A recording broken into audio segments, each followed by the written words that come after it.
জামালপুর স্টেডিয়ামে বর্ণাঢ্য আয়োজনের মধ্য দিয়ে শুরু হয়েছে জেলা প্রশাসক গোল্ড কাপ ফুটবল টুর্নামেন্ট। বিস্তারিত থাকছে নিউজ ডেস্কে। রবিবার বিকেলে জামালপুর স্টেডিয়ামে টুর্নামেন্টের উদ্বোধন করেন জামালপুর সদর আসনের সংসদ সদস্য অ্যাডভোকেট শাহ মোহাম্মদ ওয়ারেস আলী মামুন।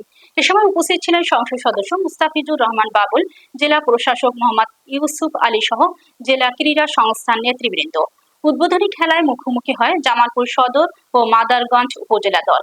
প্রতিদ্বন্দ্বিতাপূর্ণ ম্যাচে সদর উপজেলা দলকে 1-0 গোলে পরাজিত করে মাদারগঞ্জ উপজেলা দল। টুর্নামেন্টে জেলার 7টি উপজেলা ও জামালপুর পৌরসভা সহ মোট 8টি দল অংশ নিচ্ছে। খেলা ঘিরে জামালপুর স্টেডিয়ামে দর্শকদের ছিল প্রাণবন্ত উপস্থিতি। আয়োজকরা জানান, স্থানীয় পর্যায়ে ফুটবলের প্রসার, নতুন প্রতিভার বিকাশ এবং তরুণদের খেলাধুলায় আরো বেশি সম্পৃক্ত করার লক্ষ্যেই জেলা প্রশাসক গোল্ড কাপ ফুটবল টুর্নামেন্টের আয়োজন করা হয়েছে।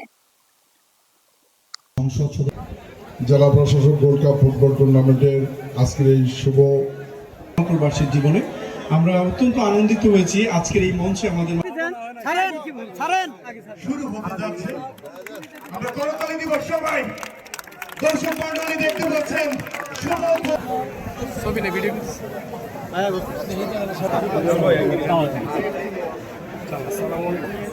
এখন পর্যন্ত ফার্স্ট হাফের খেলা শুরু হয়েছে। ফার্স্ট হাফে জামাল দিয়ে অনুধাবন করেন এই উত্তেজনাকর উদ্বোধনী ম্যাচ উপভোগ করবার জন্য।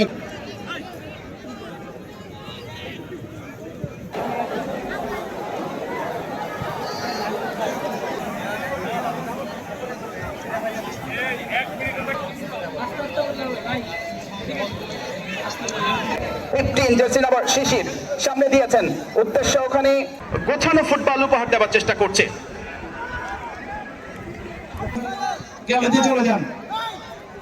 অলরেডি খেলা শুরু হয়ে গেছে। জামালপুর সদর তাদের আক্রমণ সেন্টার সার্কেলে এই মুহূর্তে নিয়ন্ত্রণে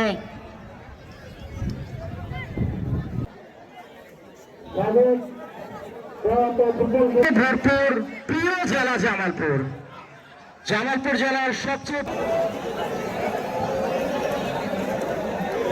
উদ্বোধনী ম্যাচ উপভোগ করছেন।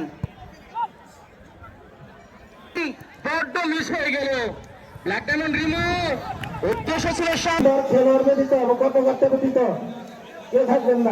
যখন এই অবস্থা, খেলার যখন এই সিচুয়েশন, টান টান মুহূর্ত, আবারও কম বক্সে পড়ে